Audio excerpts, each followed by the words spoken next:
നമോ ഭഗവതേ വാസുദേവായ. എല്ലാവർക്കും എൻ്റെ വിനീത നമസ്കാരം. ശ്ലോകം 13 അധ്യായത്തിലെ 11 തൊട്ടുള്ള ശ്ലോകങ്ങൾ വായിക്കാം. ശ്ലോകം 11. യഥാ യാഥാസ്ഥടം ദേവോ തഥാ കോലാഹലോപ്യബോധൻ പൂർലോകേ ദേവലോകേ ച ബ്രഹ്മലോകേ തഥൈവ ച. യഥാ യാഥാസ്ഥടം ദേവോ തഥാ കോലാഹലോപ്യബോധൻ പൂർലോക ദേവലോകേ ച ബ്രഹ്മലോകേ തഥൈവ ച. അവർ ഗംഗാതടത്തെ എപ്പോൾ പ്രാപിച്ചുവോ അപ്പോൾ പൂർലോകത്തിലും ദേവലോകത്തിലും സത്യലോകത്തിലും സന്തോഷം സൂചകമായ കലകലാ ശബ്ദമുണ്ടായി. ശ്ലോകം 12. ശ്രീമദ്ഭാഗവത പീയൂഷ പാനായാരസലംബട ധാവന്തോപ്യയാതു സർവേ പ്രഥമം യേ ച വൈഷ്ണവ. ശ്രീഭാഗവത പീയൂഷ പാനായാരസലംബട ധാവന്തോപ്യയായയോ സർവേ പ്രഥമം യേ ച വൈഷ്ണവ. രസാസ്വാദനത്തിൽ അതിതൽപരന്മാരായ വൈഷ്ണവന്മാർ ശ്രീ ഭാഗവതരാകുന്ന അമൃതത്തെ ആസ്വദിക്കാനായിക്കൊണ്ട് ത്വരയോടുകൂടി ആദ്യം വന്നു ചേർന്നു. ശ്ലോകം 13. ഭൃഗുർവസിഷ്ഠശ്ച ഗൗതമോ മേധാതിഥേ ദേവലദേവരാദോ രാമസ്തദാഗാദിസുതശ്ച ശാകലോ മൃഗണ്ഡുപുത്രാത്രിജ പിപ്പലാദഃ. ഭൃഗുർവസിഷ്ഠശ്ച വനശ്ച ഗൗതമോ മേധാതിഥേ ദേവലദേവരാദോ രാമസ്തദാഗാദിസുതശ്ച ശാകലോ മൃഗണ്ഡുപുത്രാത്രിജ പിപ്പലാദഃ. 14.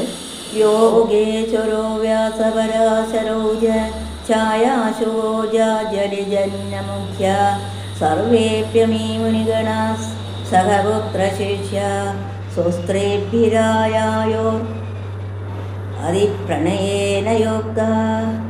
യോഗേശ്വരോ വ്യാസപരാശരൗജ ഛായാശുജലിജന്നമുഖ്യ സർവേപ്യമീ മുനിഗണാ സഹപുത്രശിഷ്യ സ്വസ്ത്യഭീരായുരതി പ്രണയേന യുക്ത. അവിടെ വന്നു ചേർന്ന മുനിമാരെ പറയുന്നു. ഭൃഗു, വസിഷ്ഠൻ, ച്യവനൻ, ഗൗതമൻ, മേധാതിഥി, ദേവരാതൻ അഥവാ യാജ്ഞവൽക്യൻ, പരശുരാമൻ, വിശ്വാമിത്രൻ, ശാകലൻ, മാർക്കണ്ഡേയൻ, ദത്താത്രേയൻ, പിപ്പലാദ ഗോത്രജാതന്മാർ, യോഗീശ്വരൻ എന്ന സുപ്രസിദ്ധനായ വാമദേവൻ, വ്യാസൻ, പരാശരൻ, ഛായാസ്വരൂപനായ ശ്രീശുകർ, ജാജലി, ജന്നു ഈ മുനിമാരെല്ലാവരും അവരുടെ പുത്രന്മാർ, ശിഷ്യന്മാർ, ഭാര്യമാർ ഇവരോടുകൂടെ ഏറ്റവും പ്രേമയുക്തന്മാരായിട്ട് ആഗമിച്ചു. പുത്രശിഷ്യ ഭാര്യമാരോടുകൂടെ വന്നത് അവർക്കും സൽസമ്പ്രദായ മാർഗത്തെ ഉപദേശിപ്പാനും പ്രത്യക്ഷമായി കാട്ടിക്കൊടുത്ത് പഠിപ്പിക്കുവാനും വേണ്ടിയിട്ടാണെന്ന് ധരിക്കണം. ശ്ലോകം 15. വേദാന്താനി ച വേദാശ മന്ത്രസ്തന്ത്രാഗമൂർത്തയഃ ദശസപ്ത പുരാണാനി ഷഡ്ശസ്ത്രാണി തഥായയോ. വേദാന്താനി ച വേദാശ മന്ത്രസ്തന്ത്രാം സമൂർത്തയഃ ദശസപ്ത പുരാണാനി ഷഡ്ശാസ്ത്രാണി തഥായയോ. ശങ്കാദ്യാസരിതസ്തത്ര പുഷ്കരാദീശ്വരാംസി ച ക്ഷേത്രാണി ദദിശഃ സർവ ദണ്ഡകാദിവനാനി ച. ഗംഗാദ്യ സരിതസ്തത്ര പുഷ്കരാദീശ്വരാംസി ച ക്ഷേത്രാണി ദദിശഃ സർവ ദണ്ഡകാദിവനാനി ച. ശ്ലോകം 17.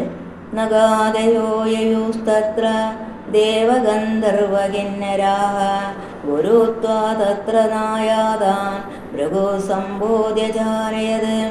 നഗാദായോ യയുസ്തത്ര ദേവഗന്ധർവകിന്നരാഃ ഗുരുത്വാ തത്ര നായാതാൻ ഭൃഗു സംബോധ്യ ജാനയത്. ശ്രീമദ് ഭാഗവതത്തിന് മുൻപുള്ള ഗ്രന്ഥങ്ങളെക്കാൾ ശ്രേഷ്ഠ്യമുണ്ടെന്ന് കാണിക്കുന്നു.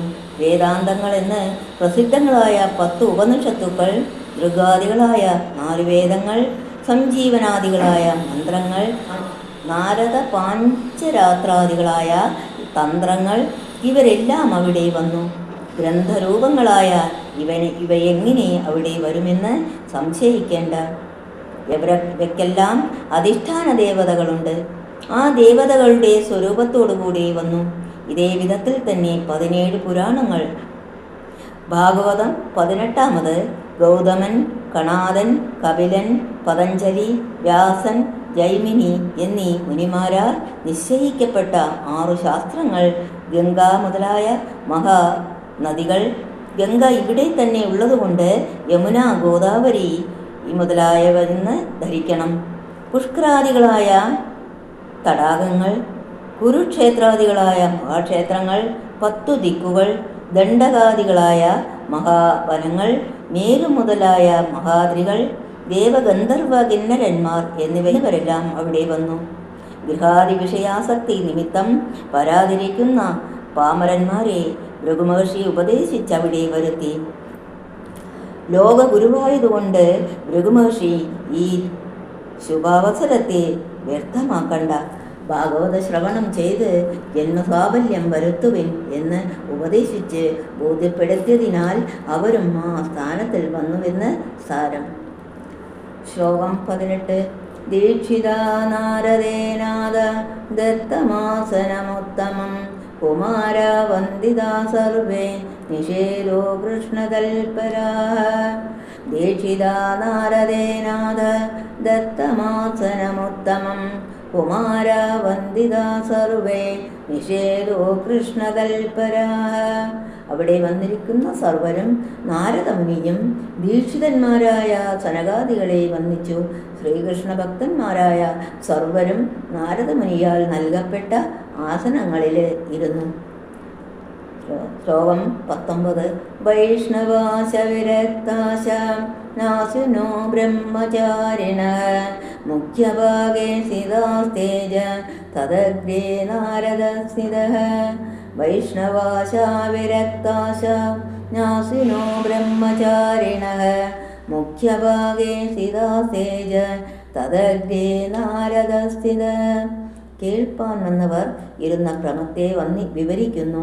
മുൻഭാഗത്തിൽ വിഷ്ണു ഉപാസകന്മാരെന്ന് പ്രസിദ്ധന്മാരായ വൈഷ്ണവന്മാർ, പിന്നെ വിഷയവൈരാഗ്യമുള്ള വിവേകികൾ, പിന്നെ സന്യാസികൾ, പിന്നെ ബ്രഹ്മചാരികൾ, ഇവരെല്ലാം പ്രധാന സ്ഥലങ്ങളിലിരുന്നു. അവരുടെ മുൻഭാഗത്ത് നാരദമുനിയും ഇരുന്നു. ശ്ലോകം 20.